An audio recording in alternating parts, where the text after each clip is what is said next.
How's it going, guys? Welcome back to the block. My name is Jamie, and welcome back to another Platinum Reviews.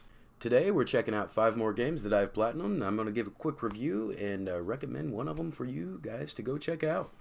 So, hit that like and subscribe button down below, and we'll get to it. The first game is Days Gone. This is a severely underrated game for the zombie adventure genre. I really enjoyed it. You play as Deacon St. John, who is a biker. He looks like he was ripped out of the background of Sons of Anarchy, and he acts that way too. And as someone who's not really into gang culture and stuff, I didn't think I'd really like this character too much, but he actually grows on me a little bit, and it's got a great bromance. So, anyhow, yeah, you play as a biker who's stuck in a zombie apocalypse. The zombies are called freakers in this world, and these are the fast-moving zombies. They get right up in your face. Sometimes there's hundreds and hundreds, maybe even thousands. Coming up on a horde of zombies in this game is just high-octane, just nightmare fuel. It's quick, fast action. You gotta have your resources. You gotta plan. You gotta be ready. And if you're not, game over, man. Game over. The motorcycle in this is a unique aspect. You upgrade it, and at first it is a piece of shit. Like a real, like, I would just rather run places, really, honestly. But once you get it upgraded, and that's something that you can strive for through this, is upgrading your bike, upgrading your equipment, side quests. There's some betrayals. You make alliances with different camps, and they've got different supplies for you and different upgrades for your bikes and weapons. They'll give you maps to locations where you can take out nests of freakers and get really big rewards. The story's pretty good. It actually takes a few twists that you kind of got to go out of your way to find, but they're well worth it. And it's kind of upsetting because they kind of set up for a sequel, or that there's more to the story to tell, but this game was not received well until it was far too late. I think people have come around to it for the most part now, but when it dropped, just I don't know what happened. I don't know. I actually have no idea why this game didn't do well. The promotional material looks good. The graphics are good. Voice acting's good. I really don't know. The gameplay feels nice, smooth, combat. So, yeah, this one, I have no idea how this one fell short and didn't become a classic. Like, I'm surprised we don't have a second game to this. So overall, it's a very good experience. About 45 hours for me to platinum. And, it was just standard stuff. Take out all the freaker nests was the funnest and hardest part. Because literally, you'll have thousands upon thousands upon thousands of zombies just sprinting at you. And one mistake and you're done. So, overall, I really enjoyed the experience here. And I'm going to give Days Gone a 8 out of 10. And I platinumed this back in September 7th of 2020. Good old COVID season. And moving on, the next game I platinumed on June 30th of 2021 was Star Wars Jedi Fallen Order. And wow, I'm not even a Star Wars fan. Okay? I'm really not. You come at me with like, what's your favorite Star Wars movie, bro? The only one I've seen more than once is Phantom Menace, so that's going to be my answer. That's right. Leave your hate. I'm just not a fan. But honestly, this game came out free for PlayStation Plus, and I booted it up. I saw some of the gameplay online, and I was like, I'll give it a shot. Love it. Love it. Cal Kestis, great character. They molded in. We get some cameos. Darth Vader shows up and really just fucks things up. So, great exploring. Great designs, tons of stuff to unlock. You always feel like you're being rewarded when you explore extra. And I really appreciate that. And like I said, just the customizations, BD, your little robot companion. I'm surprised there's not plushies and all kinds of shit of that. out there.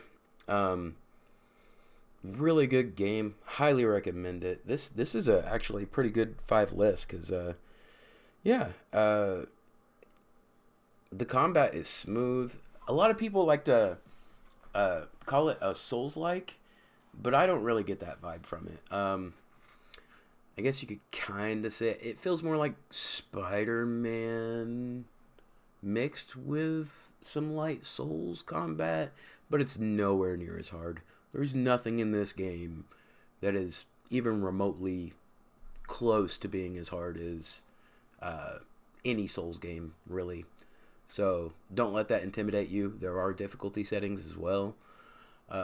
So yeah, overall, Star Wars Fallen Order, great game. It almost made me want to go watch some actual Star Wars movies and stuff. Almost, but not quite. So, with that being said, I'm gonna slap a 8 out of 10 on Jedi Fallen Order, and we're gonna move right on to the next one, Horizon Forbidden West. That's right. I came back for the second one, and there's not a whole lot to say about this one. It expands the story, and it essentially every game mechanic from the original it builds on and makes better. The grappling mechanics, the glider mechanics, the crafting mechanics, new weapons, side quests feel fresh and they're always rewarding. Like you can get explosive spears and just all kinds of crazy equipment for going out of your way and doing things. And I really appreciate that. I like when my time feels like it is respected. So I go out of my way to do a side mission and you give me like 20 coin. I'm not very happy about that, but you give me a nice weapon upgrade or a cool new skin. I really like that. So yeah, overall, great open world, great visuals, such a great idea. The robot dinosaurs, they keep getting more and more creative with these dudes, and I love it. There's nothing quite like shooting pieces off of giant mecha dinosaurs and then using those pieces to upgrade your weapons, or even using the direct weapon. Like they'll have like cannons or machine guns on their back, and you can shoot those off and pick them up and start blasting them with it. It really is a great time. You can fly on pterodactyl dinosaur robots now. That's right. That's right. Pterodactyl. I don't believe in silent letters. I just don't. Okay? If it's silent, just don't have the letter there. Anyhow, that's a whole nother tangent. So, yeah, I'm going to drop this at a 9 out of 10. 9 out of 10. It is so good. I really enjoy it, and I hope we get a third one. Great game. And next on my list, I platinumed April 5th, 2022. Elden Ring. That's right. Platinumed Elden Ring. What up? Haters gonna hate. I got skills. Elden Ring is probably the most ambitious. Not even probably. I'm going to take that back. It is the most ambitious Souls game that has ever been made. And it really shines through. Vast open world. It does not hold your hand. If you jump into this expecting it to tell you where to go and when to go and anything like that, you're not going to have a good time. You're going to be running in circles. But that's actually part of its charm, is the exploration and stumbling upon things and running into random bosses and figuring some things out for yourself. So it is a thinking man's game. You can't just it's not gonna tell you everything to do and everywhere to go. It's just that's not how it's really ever been done. But it's a little bit more confusing in an open world setting. All of the other Souls games are fairly linear with little zones that you go into. This one's just straight up, it's just a giant world the size of freaking Earth that you head out and you explore and you die a lot. But overall, that is actually what's, in my opinion, makes this the easiest Souls game. There's plenty of places you can just go to and level up and farm and find new gear and find better gear and find gear resources. So if you're having trouble with a boss, you can just you can just go to a completely different area until you can come back ready. Like, nothing stops you from doing that. It's got great art design, fantastic levels. There's these little hand monsters. I just think they're so cool. Almost every area is unique from its designs, its setting, its creatures, its bosses. Some bosses are just Kratos level OG God of War like size. They're fucking huge, like the Red Giant. So I really enjoyed this game. However, after finishing it, I never felt the need to go back anymore after getting the platinum. Like there's multiple parts in this where I'm just like, I really just don't want to do those again. But there's plenty of parts where I was like, it'd be exciting to do that again. So it's a give and take. After I platinumed it, I've never even booted it up again. And we gotta nip it in the bud. Like I said, Souls games don't know how to tell a story. They just don't. It's just convoluted nonsense. And unless you're willing to just go through and read every item, every weapon, every piece of paper, every piece of armor, every whatever, like everything in the game, unless you're going through and reading every single little bit of text in the game and then somehow formulating it in your head and being like, oh yeah, that makes sense. Like, it could be the littlest thing. Like, Souls fans just make up the lore for Souls games, and that's fine. That's fine. Do you? But if you're gonna tell a story, if you're gonna have some sort of story, tell the story. All right? They're very lazy in this way, in my opinion. And for that, I give Elden Ring an 8 out of 10. It's a solid game. I did not enjoy it as much as Bloodborne, but I did enjoy it. So it is very good if you can handle more difficult games.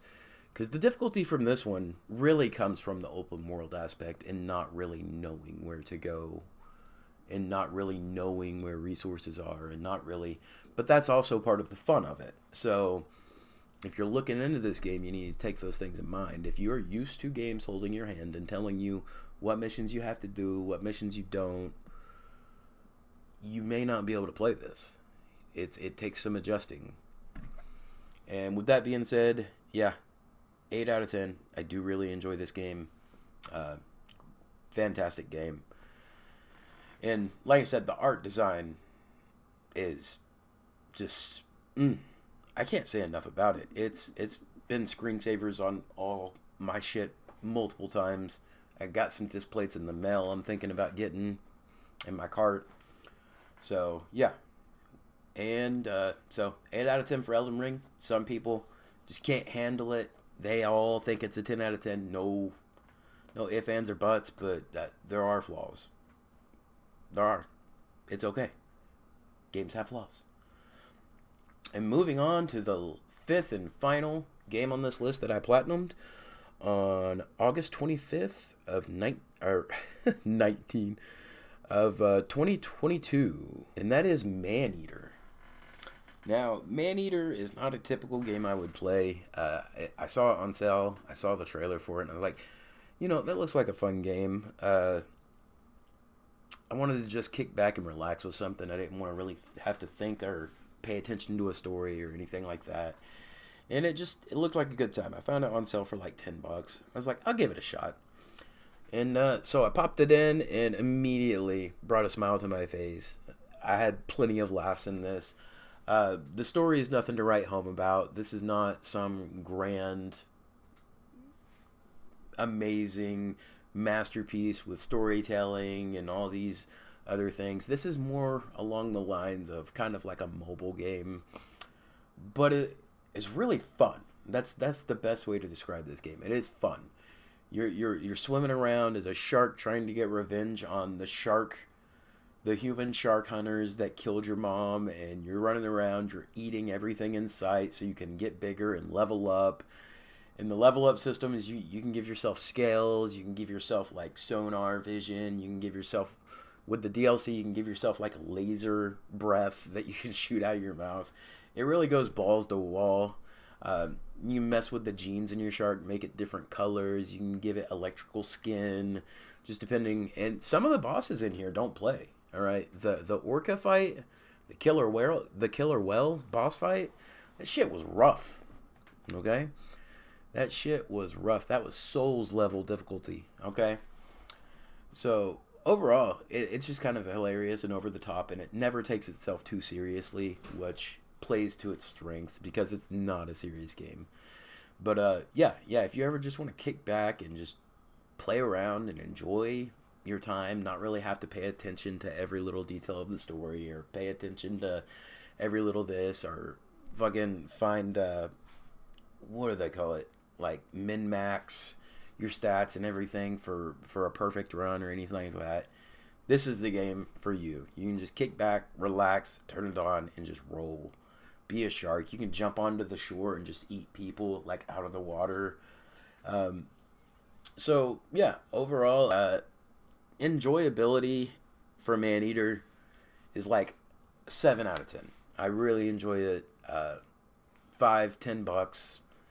It's really good use of your time. It took me maybe 20-25 hours to platinum, but it's pretty addicting. You can get in there and mess around, and really you're looking for different upgrades and level ups and trying to see how things work with each other, preparing for different boss fights. There's a giant crocodile, there's orca whales. I think you gotta fight off a flock of dolphins at some point. It's just, some of it just goes crazy hard. There's interesting creatures, and it always felt fun. I was never bored while playing this game, because this is one of those games you can just make your own fun out of it while you're playing it. So I really enjoyed that. So 7 out of 10 for Maneater. Me and my best friend both platinumed it, and it was a good time. And so here we are at our, out of these 5, if I had to recommend just one for everyone to go play that would be most accessible and most enjoyable, I'm going to go with Horizon Forbidden West on this one. Like I said, there's just so many satisfying aspects to this game. Open world game. It's beautiful to look at. The crafting system that it has is just amazing. The side quests really pay off. They give you good shit for investing your time in exploring the environment. But mainly, I mean, just seeing all the creative ways they've turned different dinosaurs and different animals into robots is really cool. And some of those fights are high octane, very intense. I really enjoy the Horizon series, and I hope we get another one. But if we don't, it went off on a high. So, with that being said, thank you for joining me here at the block. Please come back next time. I will see you guys later. And like and subscribe if you enjoyed any of this. If you found a game that you enjoy on this list, let me know down below. Do you agree or disagree with my ratings? Everyone's got an opinion. And yeah, with that, I'll talk to you guys later. Bye.